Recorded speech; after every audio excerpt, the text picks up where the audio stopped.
Greetings and bienvenue, Midnight Crew. Thank you for returning to this broadcast, and welcome to new viewers joining us for the first time. If you like a video, then feel free to subscribe. Ozark friend here got trapped in a screwed-up cave once. Story follows. Me, 10-ish. Mom, sister, and I used to go hiking a lot. There's a relatively accessible cave network a few miles south of us. Lots of different caves, from big open ones to what are essentially crawl spaces or wormholes where you have to army crawl and exhale to make yourself smaller. As a brief aside, if you're the kind of insane daredevil that goes through wormholes and squeezes, you should thank God every single time you step out of a cave. I'd never even go near that, let alone any cave after what we went through. Anyways, I can't remember the name of this specific cave. The entrance has a rock propped up against a wall nearby, I guess to keep black bears and snakes and shit out overnight. We have our Shih Tzu, Lucy, with us. Mom doesn't want to carry her ass, so tie her leash to a stand outside the cave. A couple spelunkers are leaving the cave as we go in and chat with my mom. This isn't really a beginner cave, you and your kids will have an easier time just hiking. Mom says screw that, we came to a cave network to go in caves. Suit yourself.jpg.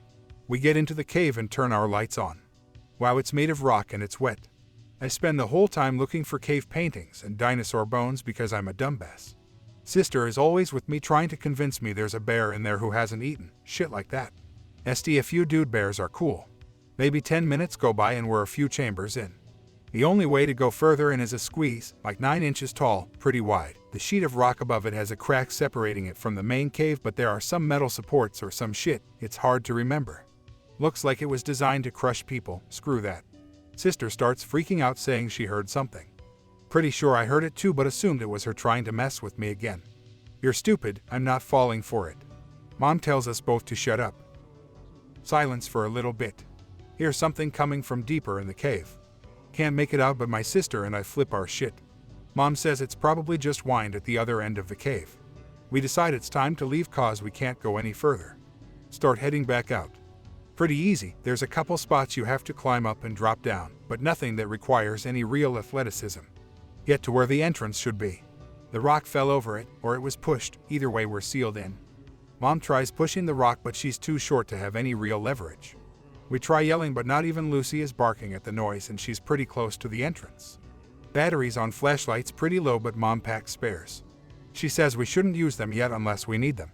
Wait around for a while, yelling sometimes, trying different ways of pushing the rock.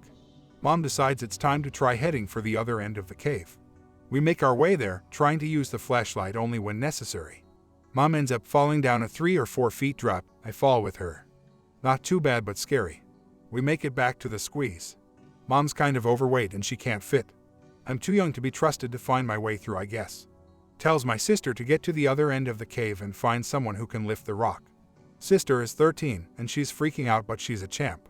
She takes the flashlight and makes her way in. Mom and sister are talking to each other through the squeeze, figuring the whole thing out, I guess. Sister stops replying after a little while. Mom hysterical, trying to call to sister, but trying not to be too loud and cause a collapse or something. Eventually she's quiet, listening for a response. I think she's crying, too. We hear rocks moving from the other end of the chamber. People calling anyone in here. I see flashlights, hell yeah. The same cavers who we met on the way and were leaving for the day and noticed our dog still tied up, and the rock over the entrance, and put 2 and 2 together. Mom explains that sister is looking for the other end of the cave. Dude pushes past us immediately and climbs through the squeeze. We watch his feet disappear, and his buddy explains that the cave doesn't have another end. It's about 1.5 miles long, and there are a lot of really tight interconnected tunnels. It's basically a maze past the squeeze, and most of it hasn't been fully explored. Mom loses her mind and starts yelling to the guy who went in after sister. Guy with us grabs her and tells her to stop, that she's going to cause a collapse and we just have to wait. I don't remember a lot of the waiting. Mom and this guy talk for a while, and he tells us stories about the other caves and all the crazy things he and his buddy do. Seems like a really cool guy, honestly. Eventually we hear voices from the other side. Sister is crawling towards us. Dude is crawling behind her, telling her it's gonna be okay, we're almost there. She meets us and my mom rips her out of the crack and squeezes her, all the while saying, "I'm here, I'm sorry, I'm so sorry." Dude comes out shortly after and says my sister was unconscious, she must have hit her head. Sister isn't talking, she's just staring at the flashlight. We make our way out of the cave. Dog is happy to see us. Mom makes a joke about Encino Man, which I'm way too young to get at the time. Sister is covered in scratches and has a gnarly bruise on her arm. On the drive to the urgent care, my sister whispers that she didn't hit her head. She leans in really close and says, "It grabbed me." I try to get her to explain and she won't. Nurse says there aren't any obvious signs of a concussion and she can't find any bumps on sister's head. Just treat it like a concussion and keep an eye on her. For anyone pissed that it's a long story and not much happens, I'm sorry. I figure this much is better than family of 3 found dead in a local cave system. At least, for me it is. It took my sister 3 months to really start talking all that much again, even with therapy, which I don't think really made a difference, and to this day she still won't talk to me or anybody else about it. I've tried talking to my mom about it and she just acts like it was that crazy time we got trapped in a cave. She even talks about wanting to go spelunking again someday, just her and my stepdad. Screw that. Not me. If you've ever been walking out in the woods in Ozark country and thought you saw a big hairy monster, you might have. Don't laugh, many people have seen the Blue Man. Other parts of the world have their own real or maybe mythical monster.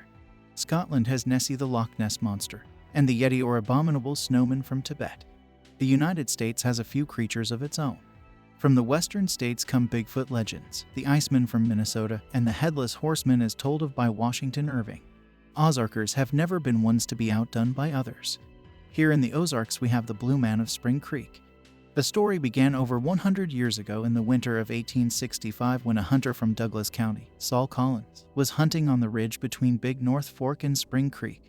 With snow on the ground, Collins was tracking a game when he came upon a set of tracks that were something like a bear's.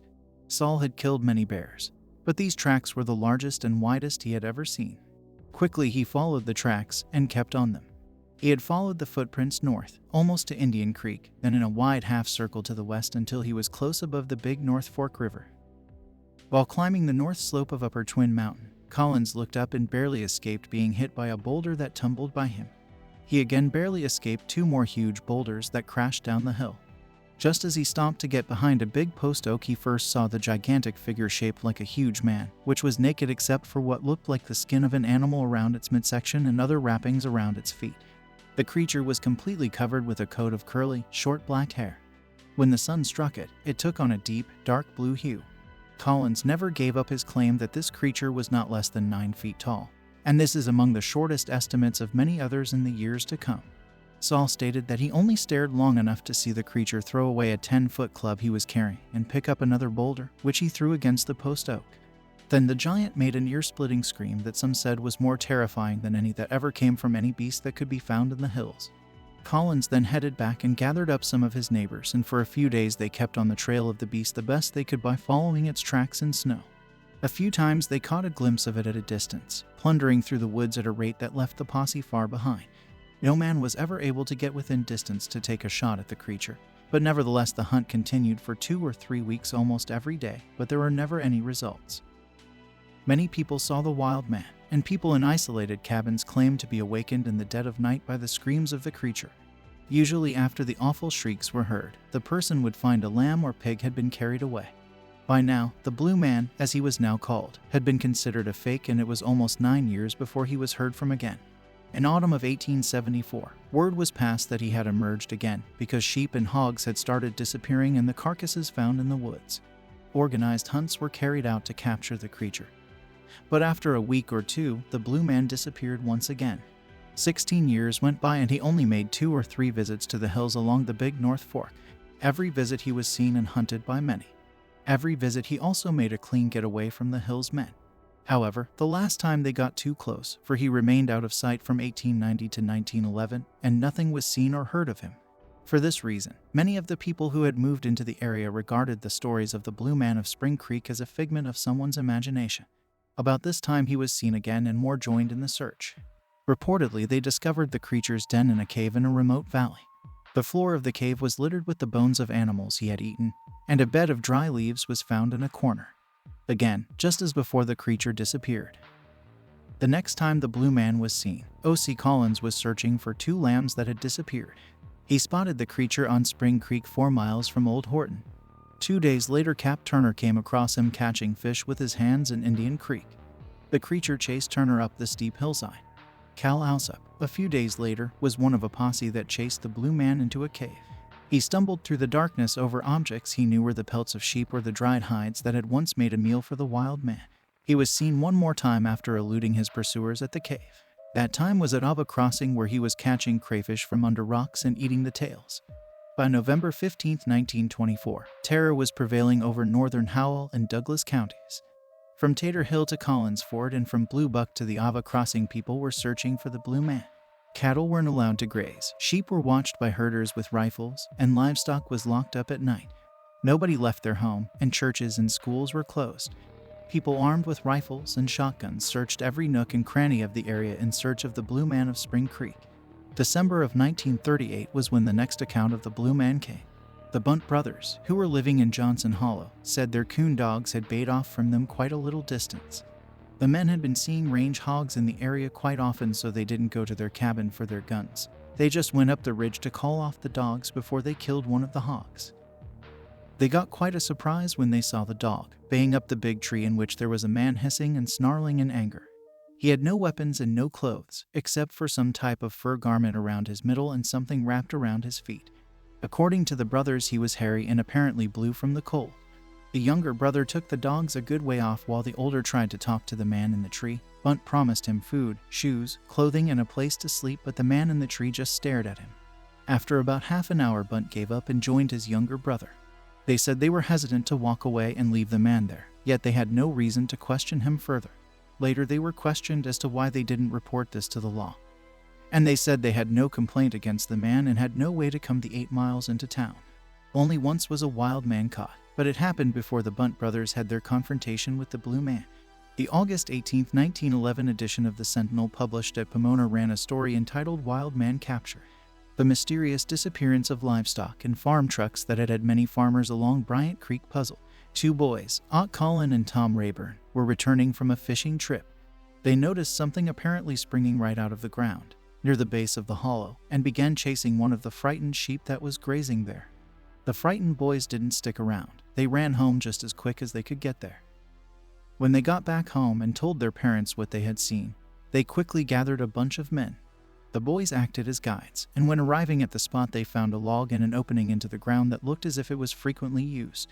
One of the men pulled together his courage, shoved in a lantern, and followed into a cave room of considerable size. At the far side, a man was crouched, and said to be the sorriest specimen of a man any of them had ever seen. He was bare of clothing except for a breechcloth of some kind of animal hide. His body was completely covered with short hair, and his head was covered with a mass of hair 2 feet long. The wild man tried to get away, but he was caught and turned over to the authorities. He either couldn't or wouldn't talk, and his cave was littered deep with wool, hair, bones, and feathers. There was no evidence of him ever having cooked his food. The most recent account of an encounter with a wild man occurred in 1966 in Peter Bottom, a fertile meadow along the War Eagle River near War Eagle Community in northwest Arkansas. It began when a doctor who was wanted for murder found refuge in the forests around Peter Bottom. When the man was caught, he was ruled insane and sent to a state mental institution. Just before he died in the early 1960s, he made the statement that since he was near dying, he wanted to tell the story of a monster that lived in Peter Bottom. He also made the statement to stay away from the area, and the story appeared on the back pages of local newspapers. But because of his history of mental disorder, it was treated as a figment of his imagination. Little interest was stirred in the War Eagle area until 1966. On a Sunday afternoon, 2 men were horseback riding down the steep road that leads to Peter Bottom. Suddenly, a tractor coming at full speed from the bottom almost ran them off the road. The man on the tractor warned the 2 there was something horrible living down there. He had been starting his spring plowing when he spotted the monster. The boys thanked him for his warning, but decided they wouldn't believe it unless they saw it for themselves. They kept riding, but the horses became restless and soon refused to go any further. The boys then walked the rest of the way into the valley, where they spotted what they thought was a large clump of white fur in the grass near a cedar tree. They thought it must be a dead horse or cow, but when they got within 10 yards of the clump of fur, it stood up. The 2 young men described it as an animal that stood upright like a man, with its body covered completely with white hair about 2 or 3 inches long. They said its height was about 8 or 9 feet, and his features looked more like a man's than an ape's. Its face and hands were pinkish color, and these were the only areas not covered by the white fur. They also said there was a strong, offensive odor, which they described as smelling like old coffee grounds, coming from the creature. The 2 stood there unable to believe what they were seeing. Then the creature began slowly walking toward them, making strange sounds, and they turned and ran as quick as they could. When they got to their horses, they put a quick distance between them and Peter Bottom. The parents of one young man said by the time he reached his home in the Nob Hill community, he was almost in a state of shock. He then spent several days in the hospital with a nervous disorder. As the young men's tales spread, hunting parties were formed, but the strange creature was never seen again. Over the years, cattle have been found, torn apart, and one man's corpse was found with his limbs ripped from his body. No one can prove that the two really saw the creature, but Peter Bottom hasn't been found since then. It can be said that the albino monster in Peter Bottom is clearly unique in its own right. How then can the legend of the Blue Man of Spring Creek and the monster in Peter Bottom be explained? This has come to be the most widely accepted reasoning. Jerry Hilterbrand, who settled in what is now Douglas County in 1820 and died there in 1885, told the following story handed down to him by the older residents of the area. Years before the American Revolution, while Missouri was still a part of the French colony of Louisiana, a French fur trader came through the Ozarks with a beautiful Spanish woman. After a while, he got tired of his companion and traded her to an Indian chief for a large amount of furs, leaving her captive. The woman, left with the Indians in the wilderness, lost her reasoning and lived for years a demented creature of the hills. From her came a race of people, half Spanish and half Indian, who never mingled with anyone and hid away in remote and inaccessible places. There they increased in numbers and were known to exist for a good many years. Between 1820 and 1840, when the pioneering settlers came into the Ozarks, the race probably disappeared and many thought it probably retreated to the more remote Boston Mountains in western Arkansas. This incident happened sometime in the early 80s. My dad told me the story the next day, and only told it once. He'd never discuss it again. My dad was an avid fisherman. He lived to fish, and once he had the rod and reel in his hand, he'd fish until he was worn out, a storm came in, etc. We had several locations on the different lakes here in the Ozarks that we went to on the weekends. Wonderful memories, to say the least. Night fishing was a lot of fun because there usually was no one else out there fishing except the truly hardcore, like my dad. On this particular planned night fishing expedition, I couldn't go because of work. Dad contacted one of his other fishing buddies and he was more than eager to go for a long night of bass fishing. This particular fishing buddy, I'll call him Jim, was about as fanatical about fishing as my dad. They planned to go to the upper end of Norfolk Lake on the Missouri/Arkansas border where we had a honey hole that almost always produced big bass. At that time, there were no houses along the lake or in that area, so it was truly like you were out in the boonies. Dad and Jim unloaded the bass boat at a ramp on the Arkansas side and sped up to the honey hole area. It was just turning dark when they arrived. Fishing was good that evening for both Dad and Jim. There was no moon that night, no wind, no fog, and the bass were hungry. Since it was during the week, no one else was on the lake where they were, and no other boats passed by the entire time they were there. Everything went well until about 2 a.m. Both Dad and Jim suddenly heard what sounded like a soft, splashing noise over across the lake near the opposite shore about 250 yards away. Dad reached down and picked up his powerful marine spotlight and shined it towards the source of the sound. Both Dad and Jim were both bewildered at what they saw over there. A grayish object was over towards the opposite shore, and about 50 yards out from the shore. The object was smooth with no lights, appeared to be oblong-shaped, and estimated to be about 20+ feet long. The height above water of the object in the center of it was about 3 feet. Both ends tended to taper down from the center. All edges were rounded. No writing or any identifying marks on it. They couldn't get a good estimate of its width. No signs of life around it. Whatever this was appeared to be bigger and longer than Dad's bass boat. A soft, splashing noise emanated from it, yet it was not moving at all. The water around it appeared to be calm. Dad told Jim, "We may have a boat turned over. Somebody may need help." Jim got on the big motor and started it up while Dad kept the spotlight on the object for a navigation reference. They were just a few yards away from it, when Dad looked back towards Jim for a few seconds to tell him to throttle back now, we're almost there. When they looked forward towards the object again, they saw nothing. Jim shut down the engine as Dad shined the spotlight all over the area. Nothing was there but the calm dark lake. The object had completely disappeared. It was also very quiet. Both Dad and Jim had seen it from the opposite side of the lake and watched it as they approached it, but in seconds it had just vanished. They looked around for a few more moments, and then Jim said, "Doc, I haven't felt this since our base camp was about to be overrun by the North Vietnamese army in Nam. We gotta get out of here now." My dad apparently was terrified as well, because with that, it just took a few seconds for him to restart the engine and slam the throttle down on his big Mercury and speed away to the loading ramp a couple miles to the south. Dad told me the story the next morning while we were cleaning fish. He simply told it and would say no more. Same for Jim.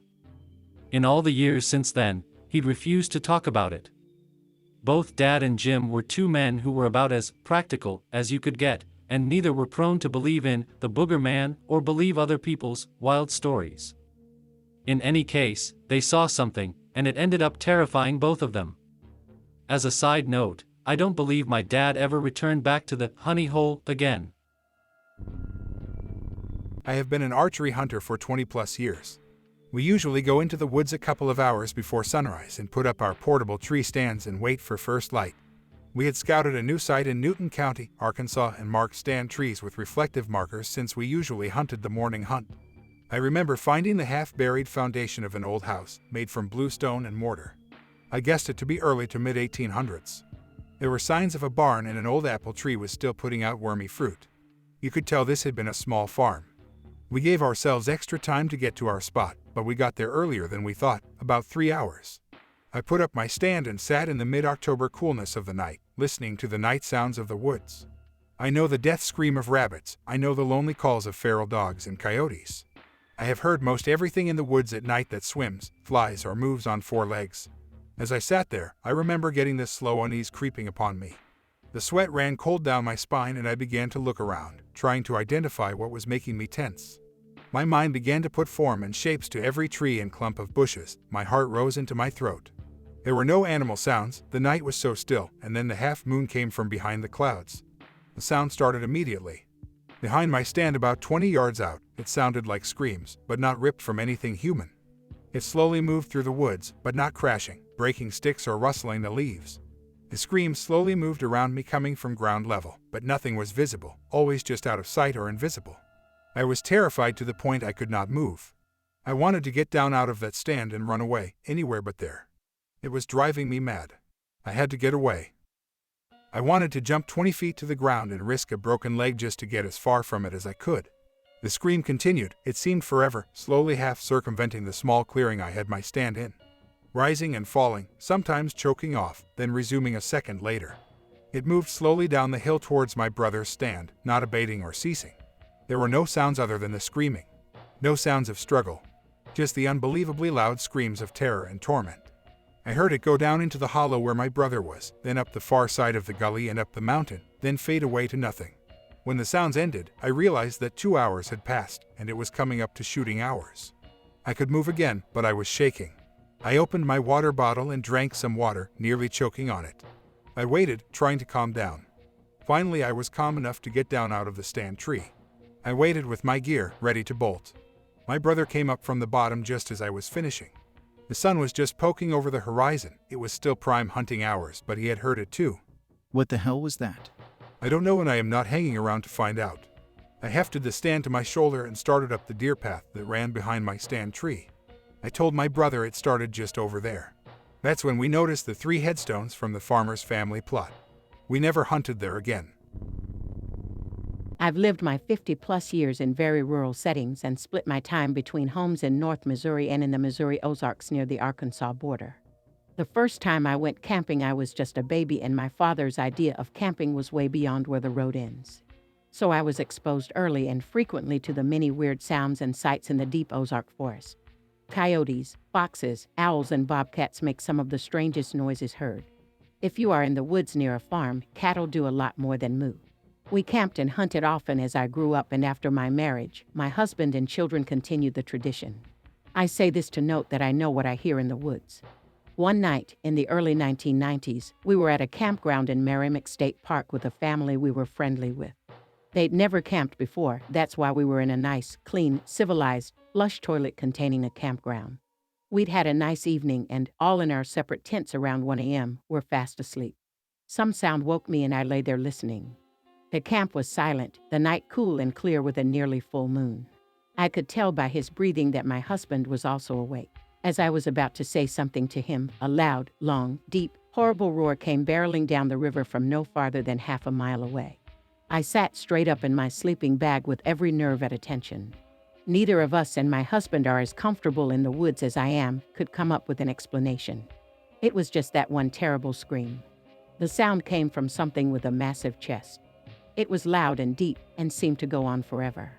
It was none of the animals I was familiar with after hundreds of nights of sleeping along Ozark rivers. It scared the shit out of me. The next day, our new-to-camping Yankee friends didn't mention the scream, so we didn't bring it up as we couldn't explain it and figured no reason to spoil their first camp. Since then, I've heard several people who I deem credible describe close first-hand experiences seeing Bigfoot. Previous to us hearing that scream, I never believed in Bigfoot. But after hearing the conversations of those experiencers, I've come to the uneasy conclusion that there is some huge primate lurking in the Ozarks backwoods. This encounter comes from my daughter from my first marriage. Her mother and I were separated by this time and she had remarried. This occurred in 2003 and disturbs me at no end. My daughter was around 11 at the time and she has a brother and sister a few years younger than her. They were living in the Ozarks region during the late evening, before sundown, and they lived in a little rural area surrounded by woodland fields. They were playing hide and seek with a couple of neighbor kids in a little trailer park they were living in. My daughter was hiding by a rabbit hutch near the woodland and she noticed something on the edge of the timber.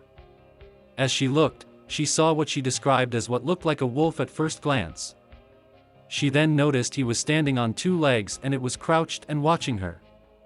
She said she did not feel scared at all but was actually comfortable and felt an inviting vibe from it as if she was safe and she wanted to get closer to it and try to pet it. It was black in color and very large with red eyes and she felt like she was beckoning her to come over to it. But then her mother just happened to step out of that time and called them into dinner. So she waved at it and ran indoors. She claims that later her brother and sister and she had all seen it. Her brother was scared and felt threatened. Her sister too felt scared and warned away. I feel like this thing was watching these children and made a selection of which of them it wanted and then tried to coax my daughter to go with it, and that scared the living hell out of me. How close was my daughter to becoming another missing person lost forever? It's a thought that still chills my bones. I hope that you enjoyed tonight's broadcast. If you enjoyed tonight's story, then please subscribe to the channel as more green texts will appear daily. A new broadcast will appear when the clock strikes midnight Central Time.